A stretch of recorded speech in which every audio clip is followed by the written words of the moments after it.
Hi, this is Subratha and welcome to Word of the Day, where we use the British primary curriculum to build your vocabulary one word at a time. And today's word is privilege.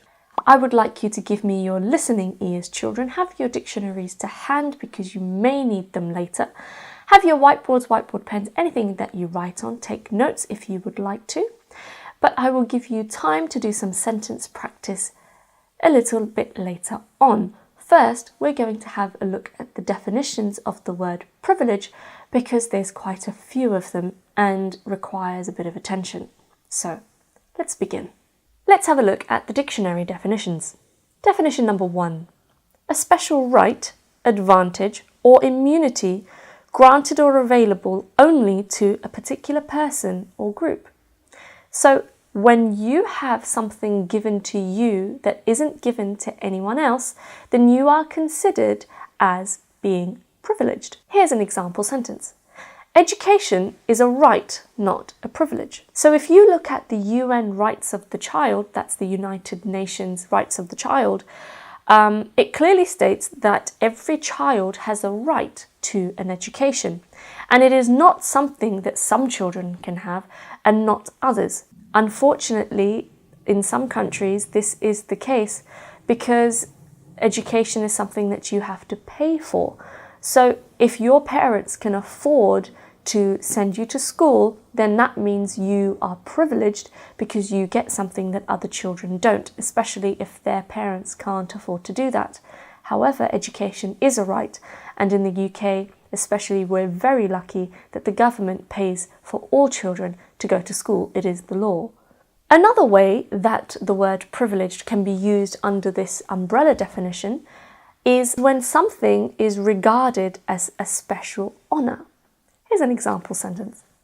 I had the privilege of meeting the Queen. Now, I wish I had the privilege of meeting the Queen. I didn't really. But let's say if you did meet the Queen, then that is an honour that is given to you. So we can say that you have been granted the privilege. Definition number 2.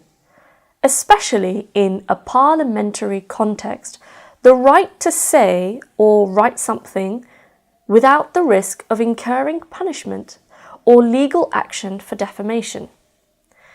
That was a bit of a mouthful. Let's have a look at this definition in a little bit more detail. Don't you just hate it when the definition of a word you don't know has another tricky word in it which you then have to look up again? So here we say without incurring punishment. Incurring means without bringing to yourself punishment. And defamation, what does that word mean? Let's have a look. Defamation is a spoken or written expression which is deemed to harm the reputation of an individual and proved to be false. So let's say you said something publicly that was wrong and yet it harmed the reputation of that person, then we say that that is called defamation. Now, if you are an MP, then you are exempt from that. You have the right to say what you need to say in the House of Commons, and you can say it without being afraid that you are going to get punished for it. Here's an example sentence. MPs were called upon not to abuse their privilege.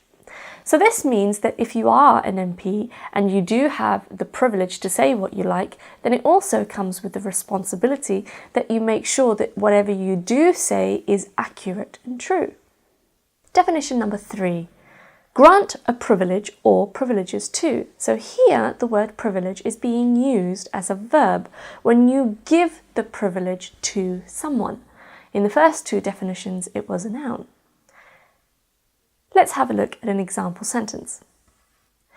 Some cultures privileged the eldest son. So again, in the ideal world, we would like everyone to be equal, but in some cultures, the eldest son had a lot of responsibility to look after the family. So he would be granted extra privileges. It could be that he was the first to be educated and educated the most if the family only had certain resources to split among the children.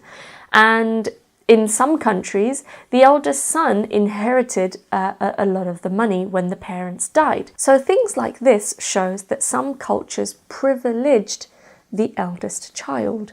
That means that the eldest son was granted the privilege that the other children were not given. And finally, definition number 4, exempt someone from a liability or obligation to which others are subject. Here's an example sentence. Barristers are privileged from arrest, going to, coming from, and abiding in court. So in this example, you have the words privileged from, meaning that they are exempt from certain things, like certain consequences that everybody else, however, would have to face. So in this example, barristers, who are people like lawyers, they argue in court, and they are exempt from being arrested when they're going to court, coming back from court, or when they're doing their job in court. However, when they're at home, they could be. But we say that they are privileged from arrest. The fact that they can't get arrested when at work, when everybody else can, is a privilege that only they have. My goodness, I think that was about 5 definitions we went through today. Give yourselves a pat on the back if you have been listening really carefully. Let's see if you can have a go at writing your own sentences using the examples that we've looked at. And be careful to make sure that for the first 2 sentences you use the noun form of the word privilege. And in the last 2 sentences, you use the verb form of the word privilege. I think I'll give you about 10 minutes this time, 10 minutes on the clock. Off you go.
Excellent, children, that was fantastic. Let's see if you can share your sentences with your partner or your teacher. You've got 2 minutes on the clock.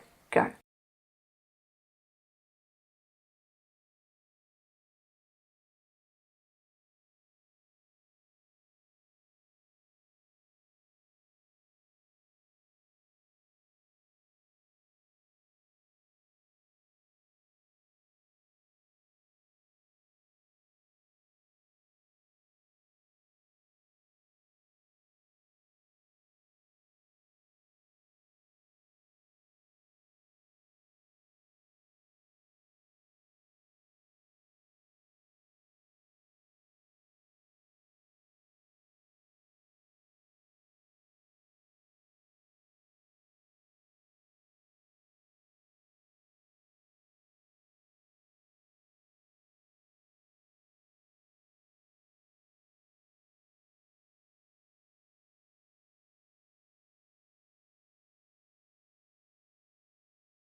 All right, let's see if we can have a go at breaking up the word into its different sound parts.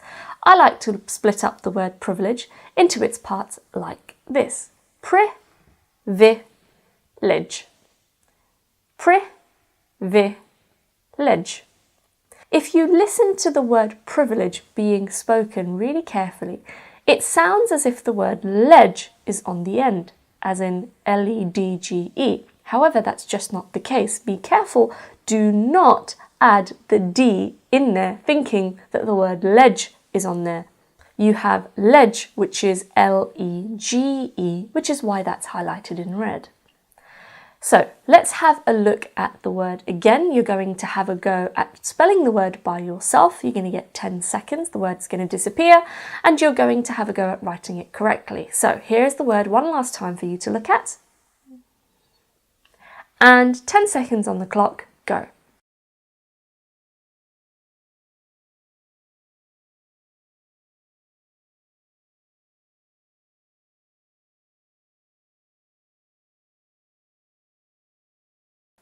Excellent, children. Let's see if you got that right. The word privilege is spelled P-R-I-V-I-L-E-G-E.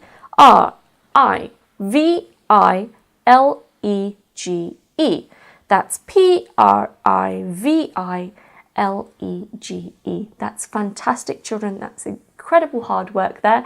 5 different definitions to get through. That was a long one. Well done if you watched through right to the very end. If you are in a classroom, you can ask your teacher for a sticker or table points or whatever reward system you have. Excellent work today, kids. Tune in tomorrow for tomorrow's word of the day, and I'll see you next time. Hi teachers, I hope you found these videos useful. Make sure you use these words with your children every day, making sure that these words, which are taken directly from the Year 5 and 6 spelling list directly from the national curriculum, ensures that they stay in touch with these words, they stay in touch with their phonics rules, which we do go through, and that they're always keeping they're always making sure that, especially if they're in year 6, which words it is that they need to make sure that they're including in all their writing.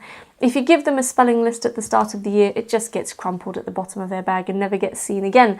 And you really do have to be pushing these words with your kids at all times. And that will make sure that you ensure one of the criteria for the interim framework at least.